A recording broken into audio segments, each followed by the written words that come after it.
Hello, on se retrouve dans une nouvelle vidéo.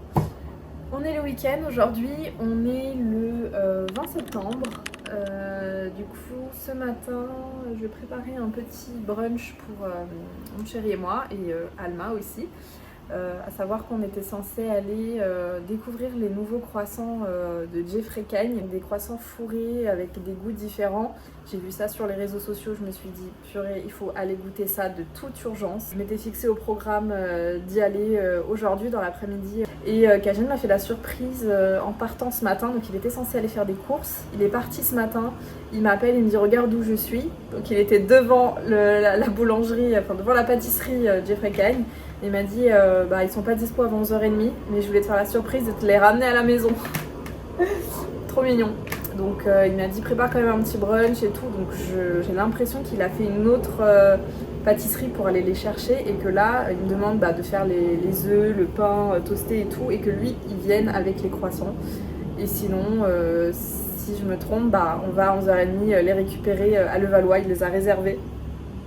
Enfin bref, voilà, la journée commence par ça et ensuite on verra parce qu'il fait vraiment très moche.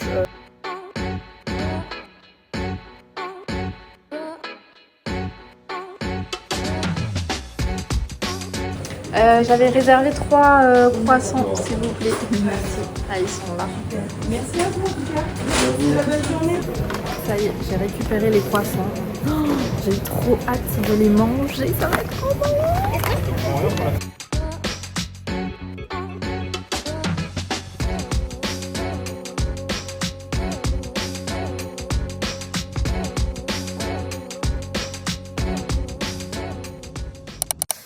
Alors, petite pause dans la vidéo. Je suis avec monsieur. On va donner nos avis. Il y avait brownie. Ouais. Il y avait tarte tatin. Ouais. Paris-Brest. Donc moi je dirais tarte tatin, une horreur. C'était pas bon du Carrément. tout. C'était pas bon. Mais vraiment. C'est quoi qui était pas bon? Il faut expliquer. Bah le goût était pas bon. Le goût était pas bon. C'était quoi comme goût que tu ressentais? C'était ni sucré. Je sais pas, les saveurs étaient trop, je sais pas, trop acides. Ok. Trop acides. Et toi? C'est vrai que moi, c'est Alma celui que j'ai pas trop aimé entre les trois. Parce que je trouvais ça acide, c'est vrai. Acide ou amer, j'en sais rien. J'arrive jamais à reconnaître les deux. Donc, moi, je mettrais un 6 sur 10. 6 sur 10? Ouais. Ah, moi je mettrais franchement, je dirais 3 sur 10. Ah, t'es méchant quand même. En fait, il y avait des petits dés de pommes dans le croissant. Mais moi, c'est pas ça avec, qui me dérange. Moi, ce qui me dérange, c'est vraiment la texture, le goût, quoi. Le goût était pas bon. C'était acide. C'était pas sous forme de compoté, c'était sous forme vraiment de tout petits dés qu'il a fait revenir dans un espèce de jus ou caramélisé, quelque chose. Mais voilà, moi, c'est celui que j'ai pas kiffé le plus, mais j'ai pas détesté non plus. À contrario de toi. Même tes parents ont goûté, ils ont dit que c'était pas bon, quoi. Donc, il faut arrêter. Hein. Papa a goûté, pas maman. Mais il a pas aimé. Hein. Ouais, il a pas. Non, il a rien dit. Ça veut tout dire déjà. Bref, ensuite brownie, très bon. Ce qui manquait, c'est que c'est dommage. C'est que c'était un peu trop mou, le croissant. Ouais. C'était pas vraiment feuilleté, croquant, genre. Ouais, ok. Mais très bourratif, très bon, rien à dire. Franchement, j'ai bien aimé. Ouais, rien à dire. Ok. Rien à dire. Je mettrais comme note 7,5. 7,5, ouais. t'es strict quand même. Hein. Ouais, 7,5. Parce qu'en fait, il faut dire qu'il y a un décalage entre la vidéo Insta qu'on voit et la réalité.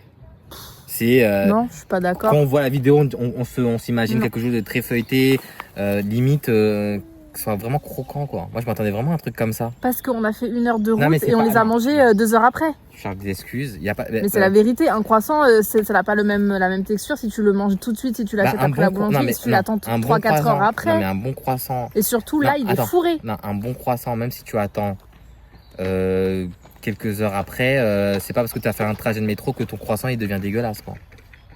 C'est ce que je reproche. Là, la texture était pas bonne. Oui, mais la texture, elle est fourrée. C'est un croissant fourré. Ce n'est pas un croissant nature sans rien. Mais donc forcément, ça va absorber du jus, de texture, donc ça va être mou. Ça va pas être croustillant. Moi, ça m'est égal. Mais moi, quand je vois la vidéo et que, pour moi, on a l'impression que c'est bien feuilleté et que c'est certes fourré, mais qu'il y a un feuilletage. Le feuilletage, j'ai pas senti.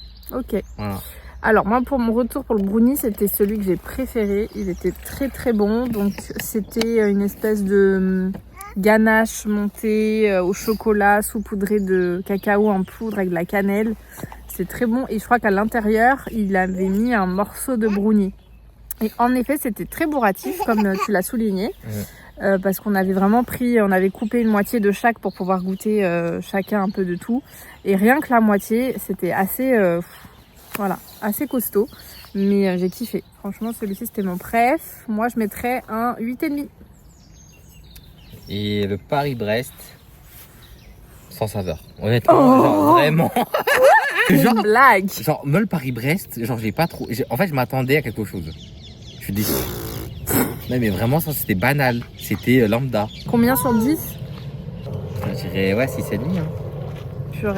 Moi, je suis très dur, Déjà, faut dire les prix. Il faut être honnête, les prix. C'est 5 € le croissant. 5 € le croissant.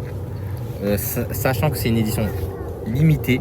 Bah, il y en a plus en fait là. C'était juste le week-end. C'était le week-end. Ouais. Et faut dire qu'il y a une erreur dans leur communication. Parce que je voulais On faire n'est pas là pour parler de la com. C'est important de dire. Il met une story vendredi, samedi, dimanche. J'appelle la boutique de quoi c'était où? Le Valois. Ils me disent bah non en fait c'est que samedi, dimanche. Ensuite samedi on y va. J'y vais à l'ouverture pour faire la surprise. Il n'y a plus de croissant. Il n'y a pas de croissant. Il n'y a pas de croissant. Encore arrivé. Ils m'ont dit midi. C'est comme la Romainville, tu vois. De base, pour t'expliquer, il a fait une après-midi exclusive où il était présent dans sa boutique Montorgueil ou je sais plus où il proposait ce marché de croissants où il te les dresse devant tes yeux et tu goûtes en direct live. Et ça a bien marché et donc il a décidé de faire l'événement aussi le week-end qui suivait. Il a dit vu que ça a eu du succès, voilà, je vous en propose dans d'autres boutiques parce que c'était dans qu'une seule boutique, c'était pour faire un test. Le produit, c'est une question de qualité. Qu'est-ce que toi, en tant que consommateur, donc là, tu compares ce qu'il a fait à du croissant Carrefour, c'est ça que tu es en train de dire? Après, moi, je suis la vérité. Hein. N'importe quoi. Moi, j'ouvre un croissant, je mets un brownie dedans, pour moi, c'est pareil.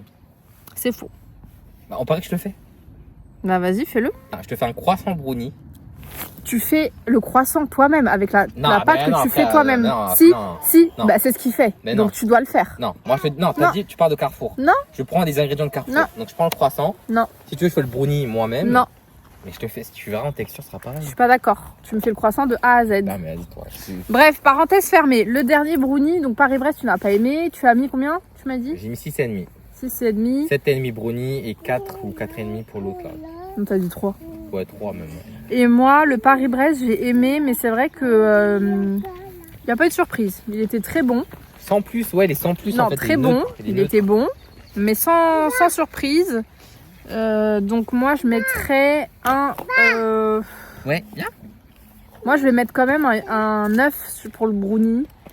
9 sur 10. Parce que c'était juste le... Ce qui manquait, c'était le croustillant du croissant et que c'était très bourratif. Non, mais... Allez, non, on va mettre 8. Voilà, 8. Et on va mettre... Non, mais attends, 9 sur 10, c'est-à-dire que tu prends... 7 non, mais 9 sur sur 10, tu te rends compte sur Paris-Brest. Non, pour moi, t'es pas lucide. Pourquoi? Parce que 9 sur 10, tu feras la perfection. Oui, j'avoue, j'ai dit, c'est pour ça que j'avais non, mais la perfection gustative. C'est-à-dire 9 sur 10, c'est vraiment, t'es mis en extase. Ouais, j'ai presque ressenti ça quand j'ai mangé mon croissant. Quand j'ai mangé le Philippe Concettini, là, je me suis dit, il y a un level. Hello, aujourd'hui on est dimanche, je vais en profiter pour aller faire un petit tour chez mes parents, récupérer des figues dans leur jardin. J'espère qu'elles sont mûres, j'aimerais trop faire une petite tarte. J'en ai fait une cet été, enfin quand il y a eu la première phase où elles étaient mûres. Et puis je vais en profiter pour pourquoi pas faire un peu de scrap, donc ça fait longtemps que j'en ai pas fait. J'ai un projet que j'étais censée faire pour la MAM. Je sais pas si vous vous souvenez, je vous en avais parlé dans une vidéo il y a un moment. Je devais faire un mini-album et puis j'ai pas eu d'inspi. Enfin, en tout cas, non. J'ai eu trop d'inspi dans tous les sens. Je ne savais pas quoi faire et j'ai fini par rien faire. Ensuite, il y a eu les vacances et là, c'est la rentrée. Donc, j'étais censée leur donner un petit cadeau de fin d'année. Bah, ce sera un cadeau de rentrée transformé en page 30-30. Voilà, ce sera beaucoup plus simple et rapide à faire pour moi. Le figuier est énorme. Pour vous donner une idée, il monte jusqu'au toit de la maison. Donc on a de quoi faire, mais j'ai l'impression qu'elles sont pas encore... Oh, je sais pas. Elles sont pas encore mûres. Là, il y en a des toutes petites. Ouais, toutes petites. Du coup, le programme, je vais essayer de scraper rapidement. Je me donne 1 heure top chrono pour le faire. Là, il est déjà 17h. Je crois qu'il finit à 19h et je vais sans doute devoir aller le chercher. Donc, j'aimerais bien tout finir d'une traite, pas revenir dessus. Le cadre.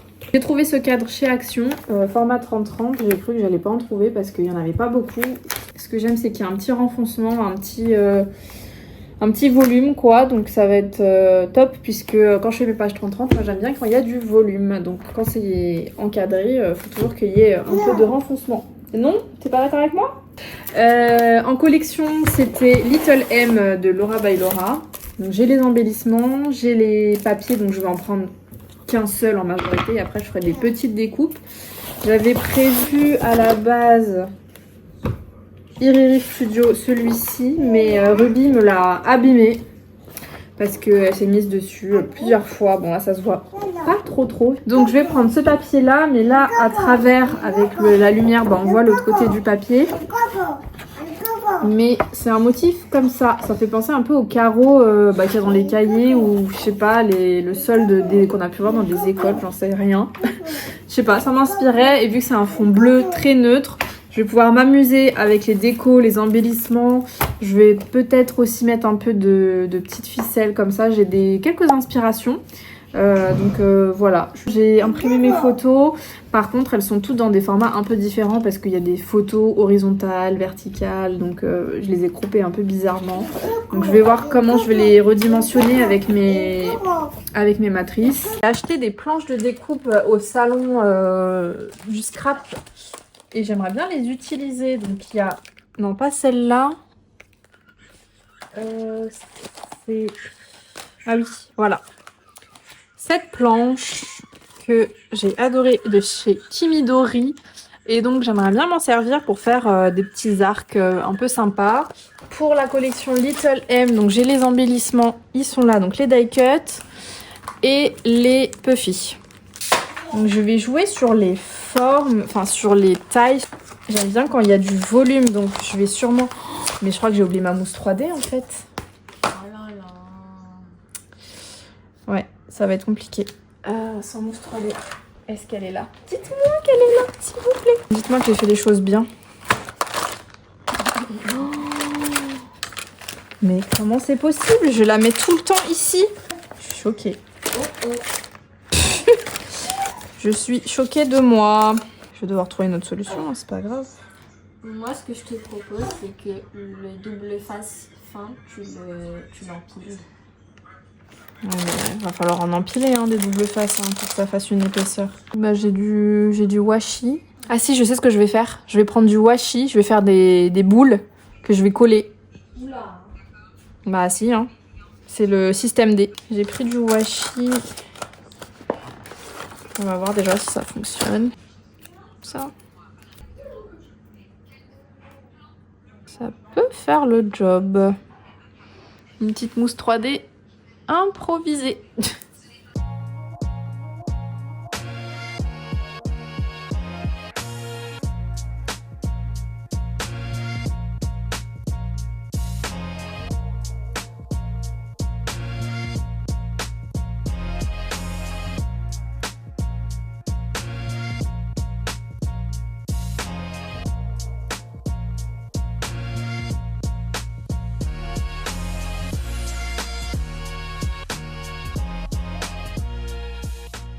À la maison parce que j'ai fait l'essai avec mes matrices de découpe en chiffres et en fait ça fait un peu too much, un peu chargé parce que j'ai déjà ça qui est en découpe, donc je vais varier avec des choses un peu plus puffy, comme ça permettra aussi de varier les matières. Donc voilà, j'ai joué sur les formes un peu arrondies comme je vous ai dit que j'allais faire avec mes petites matrices. Ici, ce que vous voyez retourner, c'est les photos. Donc je trouve qu'elles se marient plutôt bien avec l'encadrement comme ça, un peu arrondi. Donc j'ai joué sur les formes. J'ai fait une photo ronde, une plutôt ovale, une un peu comme ça. Voilà, elles se ressemblent pas toutes. En termes d'embellissement, j'en ai pas mis beaucoup. Je pensais que j'allais en mettre un peu plus. Je pense qu'il me manque une petite fleur en découpe quelque part. Et quelques petits puffs que je mettrai vraiment à la fin en touche finale en détail. Ça, je le fais vraiment à la fin quand tous mes éléments seront collés. Pareil pour le niveau que j'aime bien ajouter sous forme de petites gouttes. Donc voilà comment je fonctionne. Je fais d'abord une mise en page sans coller. Je réfléchis à voir si je rechange tout ou pas. Parce que c'est quand même pas mal de réflexion quand on fait des pages 30-30. On se demande toujours si il faut mettre des embellissements plutôt là ou plutôt là. Prochaine étape, j'ai pris une photo pour me souvenir un peu de la mise en page. J'étais un peu déçue des petites découpes parce qu'elles ne ressortent pas bien sur le papier. Là, je sais pas si on va le voir. Je trouve qu'elles ressortent pas beaucoup et encore moins sur du calque. Parce qu'au départ, j'avais essayé sur du papier calque et on voit rien. Là, j'ai fait avec cette découpe-là et on ne voit quasiment pas du tout les rayures. Pareil pour les petits pois. On voit très peu. Donc je pense que c'est sur du papier que ça fonctionne le mieux. Et encore. Et encore. Là, j'ai fait sur du papier. Ici. Pareil, bon, c'est parce que j'ai pris du blanc, mais voilà. Si vous voyez l'état de la table, c'est une catastrophe. On est censé manger sur cette table tout à l'heure. Donc oui, on va tout ranger tout de suite. Je finirai chez moi. Je pensais finir, en tout cas en 1 heure. Mon layout était prêt. J'ai mis 1 heure à le faire, donc ça, je pense que le pari est relevé. J'ai réussi à faire ma mise en page en 1 heure. Après, pour le résultat final, faudra, je pense, 1 heure de plus. On est mercredi 24 septembre, je suis de retour chez mes parents. Après 2 jours, je crois, sans avoir fait la page scrap, je sais plus exactement. Il fait un temps, mais horrible. Il pleut, il fait froid. Je vais me faire un chocolat chaud parce que là, je peux pas tenir. Et puis ensuite, je terminerai la page 30-30. Voilà. Je vous montrerai un petit peu le résultat final. Et puis, j'en profiterai pour récupérer mes vêtements d'hiver. Je pose. J'ai même pas filmé. Hein. Et de... Connaissant nouveau. Elle a oublié le projet chez elle. Elle a tous les trucs, hein, elle a tout le matériel. Mais elle a pas le projet. Il est trop la rage. Franchement, j'avais tout rapporté. La mousse 3D. Les petits chiffres. Les petits chiffres, tout. Petit gilet. Trop mignon. Tu peux pas aller dehors. Il y a trop de pluie. Fait par sa maman. Regarde. Débarras de chambre. J'ai trouvé ça. Et ça, vous savez ce que ça veut dire? C'est les idoles de mon enfance. Et donc je vais probablement en faire un projet scrap. J'avais fait une vidéo sur Insta où je vous parlais de ma collection de Diddle qui va faire son grand retour début octobre. Donc je vais en profiter, je pense, pour faire un projet scrap avec mes papiers que j'ai en double parce que j'en ai beaucoup. C'est bon. Je suis de retour à la maison et croyez-le ou non, j'ai perdu ma mousse 3D. Impossible de la retrouver. Donc j'en ai pris des nouvelles. Ça, c'est un peu la pièce centrale de ma page. J'avais juste la date de l'année que j'avais pas encore intégrée dans la page. Donc je sais pas si ça va être en dessous ou si ça va être autour d'un petit arc comme ça. Ça peut être sympa aussi. Sachant que j'avais en tête soit de prendre les lettres dorées parce que c'est ce qui me reste. Sinon, je vais prendre celles-ci aussi qui sont sympas.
c'est terminé. C'est vrai qu'avec les photos, ça charge pas mal. J'ai pas l'habitude de faire des pages autant chargées. Je vais coller quand même ma petite signature derrière.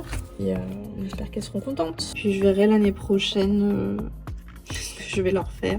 Voilà, donc il y a quand même de l'épaisseur pour laisser place à la 3D. Donc c'est pour ça que je me suis un peu lâchée niveau mousse. Il est très très beau. Je pense que la page va rendre super bien.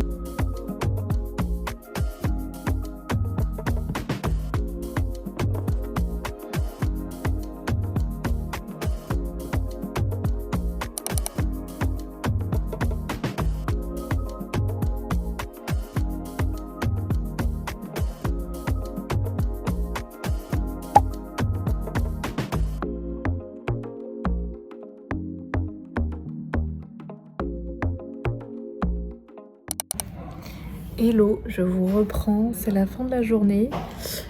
Je suis encore à l'open space, je vais partir. Je voulais juste faire un petit retour par rapport au cours de sport que j'ai testé tout à l'heure. Donc c'était une salle dans Paris que j'avais jamais testé vu que je fais beaucoup de yoga. Là c'était un cours de danse workout, c'est-à-dire qui travaille beaucoup de muscles, qui est très très dynamique et très fatigante. Je suis sortie de là, j'étais complètement KO en fait. Et là j'ai des douleurs au genou. J'ai eu, étant plus jeune, 5 entorses des ligaments au niveau des deux genoux, soit l'un soit l'autre. C'était tous les ans j'avais des entorses. Et je pense que j'ai dû garder des séquelles. Donc quand je fais des mouvements qui stimulent le genou, qui font appel au genou, je pense que ça me fait mal. Je vais pas trop pousser sur ce cours, mais c'était super quand même. Il y avait une très bonne ambiance, un peu boîte de nuit. On est dans le noir, il y a des néons, donc c'est très cool. Mais très fatigant. Donc c'était dur de faire ça à la pause déj et d'enchaîner après avec le boulot.